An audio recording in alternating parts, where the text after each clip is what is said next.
how do I reach out to successful people? And I don't know if you mean successful people that you know or successful people that you do not know. And so either way, I like this question, and it's something that you should definitely do.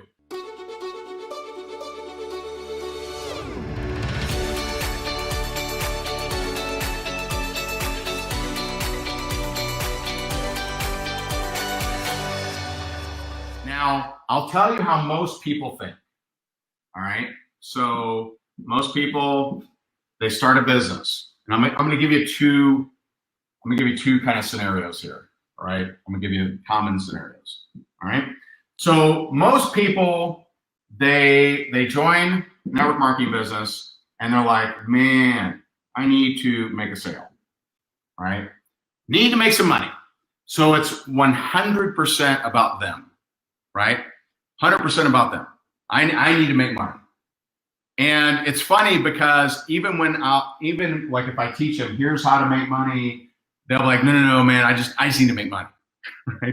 Like I'll tell them, oh, you got to show up more powerfully. You got to do this. No, I just need to make money. And it's like, I'm trying to tell you, you got to change who you are if you want to make more money. But they're like, I just want to make money. And so I just want to make money. Or they'll say, you know what? I just need to recruit somebody. Okay. And so I need to get a recruit. And usually these people don't get what they want. Never in huge quantities.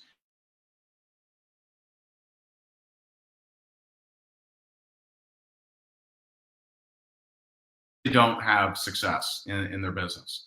And so you need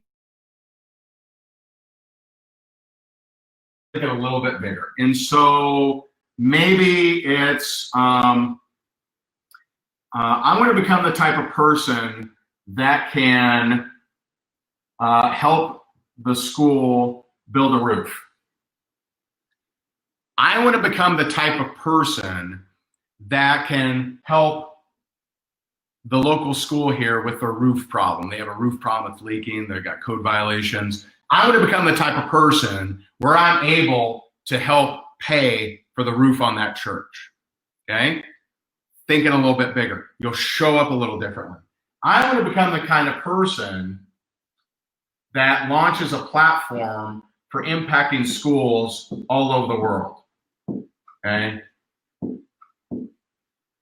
So literally, the bigger you think, the bigger you envision, you have a vision of who you want to become and the type of person you want to become. So I'll give you an example. So last Wednesday, I spent a couple hours with a not-for-profit company called St. Matthew's House in Naples, Florida.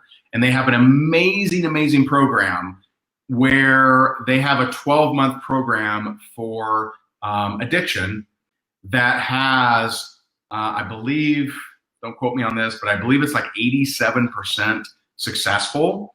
And the national average for the similar kind of program is 19%. Okay, and they're not government funded. Pretty amazing. So they have an operation that has created sustainability. So they are able to, through their different thrift stores and the way that they have the people going through the program provide value back to them, the way that they've created sustainability is it's made an amazing program. It's just amazing. And so I want to help support them and their mission. But what I'm more interested in is getting an understanding of their policies and procedures and their system, okay? Their policies and procedures and their system, and taking this around the world so that, not just Naples, Florida gets help with addicts, but Detroit, Chicago, LA, wherever, right? All around the world and, places, outside the US. And so that's what interests me a lot more than just bringing them some money or bringing them some donations or bringing them even exposure like I am right now. This is what really, for me, is the key.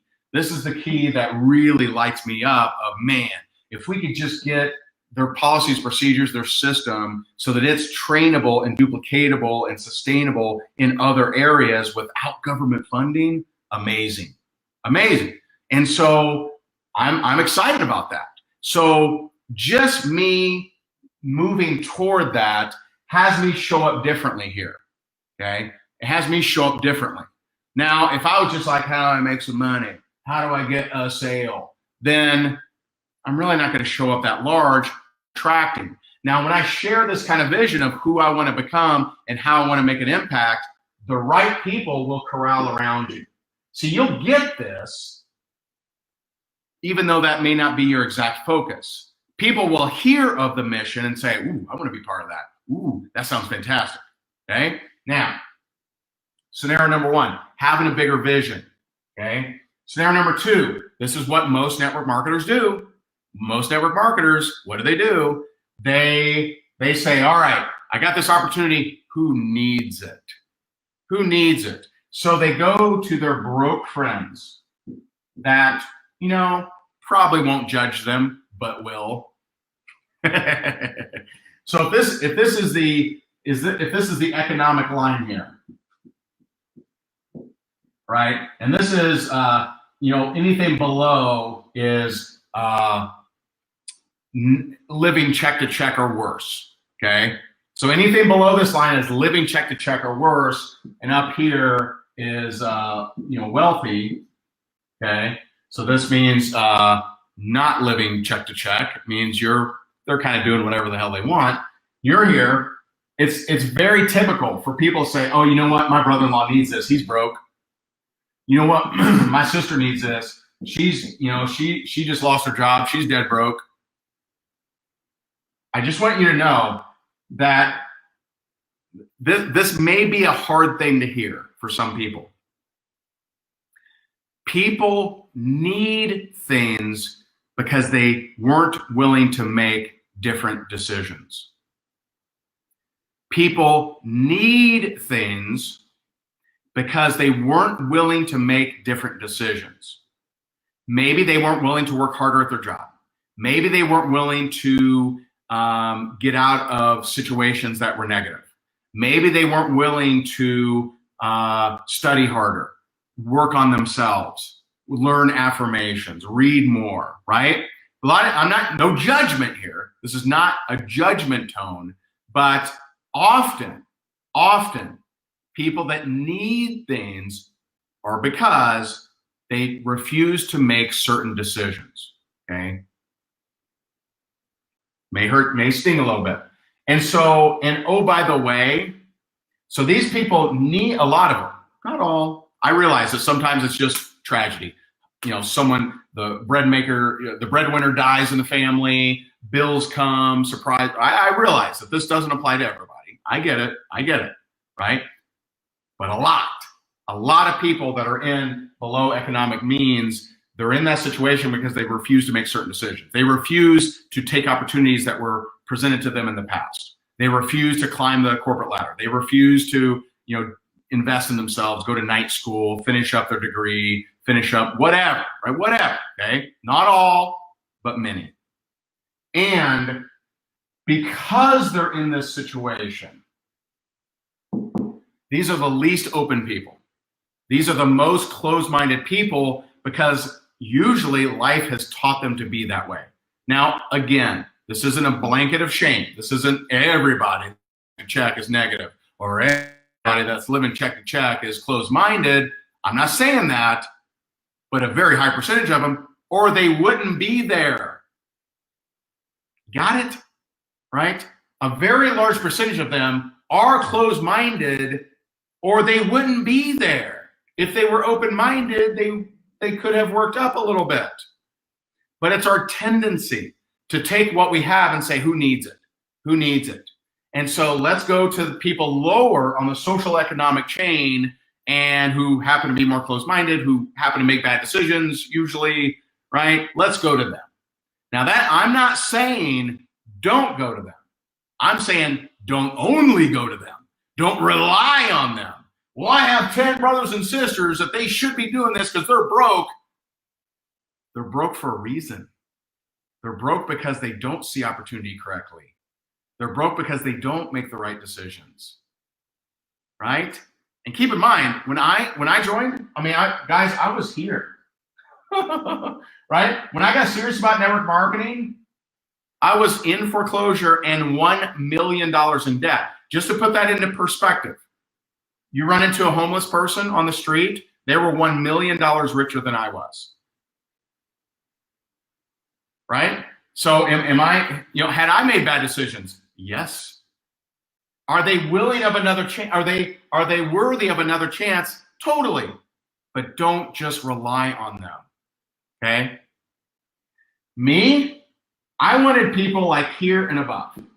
That's who not that I wouldn't prospect them, but boy, if I'm targeting to go out and reach out to somebody, I want someone up here. I want someone above me, right? Like if I'm here, I want someone up here, above me in the social economic chain. Why? Do you know one of the reasons they're up here? They're usually more open-minded. Now I say the word usually, doesn't mean all of them, right? Doesn't mean, oh, these guys are all happy and all awesome. I'm not saying that. But if they're up here, there's a good chance that they made some good decisions. There's a good chance that they are more open-minded. There's a good chance that they have more social connections. Do you understand? And so, reaching up, who's up here? Who's on my chicken list? Who am I terrified to prospect? Who's the mayor of the town? Who's the most connected person I know? Who's the wealthiest person I know? Who's the biggest business owner I know? Who owns the most franchises? See, any one of these makes a move, your entire team changes.